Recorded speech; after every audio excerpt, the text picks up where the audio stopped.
প্রিয় দর্শক, দেখতে পাচ্ছেন আপনারা আমিন বাজার ব্রিজের আগে যেই সেতুটা আছে, সালে সেতু ভাঙা ব্রিজের পরে, সেখানে দেখতে পাচ্ছেন যে একটি গাড়ি, দেখেন তিনটি গাড়ি একসাথে মুখোমুখি সংঘর্ষে, দেখেন অবস্থা, গাড়ির অবস্থা। এখান থেকে হয়তো গাড়ির যেই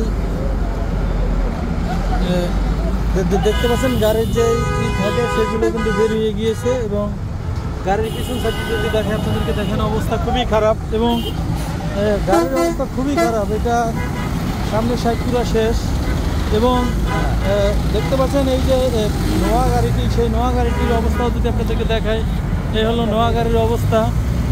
তো এটা কিন্তু এভাবে কিভাবে হয়েছে আমরা একটু জানার চেষ্টা করব, এখানে যারা আছে তাদের থেকে আসলে জানার চেষ্টা করব। ভাই, আপনি দেখছেন কীভাবে দিয়েছে? আপনি ছিলেন গাড়ি কোনটা? আপনার কোনটা? এইটা? আপনি কোন দিক থেকে আসছিলেন? এদিক থেকে আসছিলেন? ওই সাদা গাড়িটা, এই তেনো গাড়ি এদিক থেকে আসতেছিল, তো হঠাৎ করে কি হয়েছিল? হঠাৎ করে জ্যাম করছিল, এইভাবে জ্যাম করে রয়েছে, খারাইছি আমি খারাইছি 1 মিনিট আগে, আমার পিছনে প্রাইভেট খারাইছে 30 সেকেন্ড পরে এর ভিতরে প্রাইভেটের মারিয়ে দিছে, প্রাইভেট আমরা মারিয়ে দিছে। এই যে এডিএম মারছে প্রাইভেট মারছে আমার, মনে করেন এইটার কারণে সব দুর্ঘটনা। মানে মূলত এটা ওই প্রাইভেটের মারছে, পিছন থেকে মারছে, পিছন থেকে মায়েরা ওটা ঘুরে গেছে, ঘুরে যায় ওইটা আবার লাগছে আপনারাই যাওয়ার পরে, এটা ঘুরে যায় আবার এইভাবে লাগছে। তো দেখেন কিভাবে হয়েছে ঘটনাটা, আপনাদেরকে দেখানোর চেষ্টা করলাম। যে এই যে দেখতে পাচ্ছেন যে শ্যামলী পরিবহনের গাড়ি, হ্যাঁ আমার গাড়ি বলছে শ্যামলী পরিবহনের কারণে এই গাড়িটা ক্ষয়ক্ষতি হয়েছে। পিছনে তো ফাঁকা ছিল, গাড়ি গাইছে, মনে করেন কোনো ব্রেক টেক করে নাই, কোনো ব্রেক করে না, মানে হেভি জোরে আসছে, একেবারে জোরে এসে মেরে দিছে। আর আমাদের গাড়ি সামনে তো গাড়ি জাম করা গাড়ি, কত চাই না গাড়িটা ওনার ওই গাড়ি দাঁড়ানো গাড়ি সব। আপনি কি রানিং এ চালাইছিলেন কি? আপনি দাঁড়ানো গাড়ি ছিল, আর ড্রাইভার কি গাড়ি? আপনি নিজে ড্রাইভার ছিলেন, আপনি দাঁড়ানো গাড়ির ভিতরে এইভাবে মেরে দিছে? দাঁড়ানো গাড়ি পিছনে এইভাবে জাম করে রয়েছে। তো আমি দাঁড়াইছি 1 মিনিট আগে, আমার 30 সেকেন্ড পরে দাঁড়াইছে প্রাইভেট কারে, ড্রাইভার। তো দেখেন আসলে যে প্রাইভেট কারে ড্রাইভার আছে যে কিনা, পিছনের গাড়িটা হইলো ওনার, পিছনে আরেকটা গাড়ি, সেটাকে মেরে তারপরে সেইটার মধ্যে লাগছে। এরপরে এই যে দেখেন সোজাসুজি, তো এই পাশটা এইভাবে হইলো কিভাবে? আমার সামনে যে সেলফি ছিল, আমার সেলফিতে দেওয়া লাগছে, সেলফিতে কোনো ক্ষতি হয় নাই। ও মানে আপনার সামনে আবার আরেক গাড়ি ছিল, দাঁড়ানো ছিল, এটার ভিতরে ঢুকে গেছে গাড়ি সেলফির পিছনে।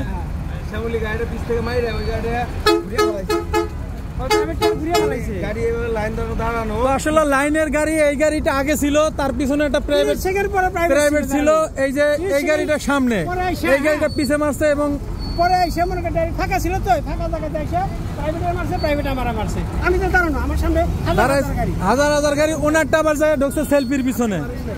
না না, উনি তো দাঁড়ানো গাড়ি পিছন থেকে মারছে। মানে কতটা স্পিড এই গাড়িটা ছিল তাহলে?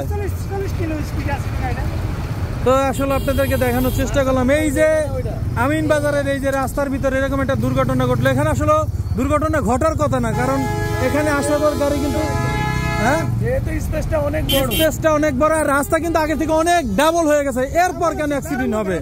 দাঁড়ানো গাড়ির পিছনে এসে কিন্তু এইভাবে করে দেখেন, এই যে ওনার গাড়ি প্রাইভেটে পিছনে মারে দিছে, শ্যামলী এনার প্রাইভেট আমাকে মারছে। আমি মনে করেন যে আপনার গাড়ি যে আপনার গাড়ি আবার লাগছে এনার পিছনে, এনার কিছু সেলফির কিছুই হয় না, কিন্তু আপনার অবস্থা শেষ।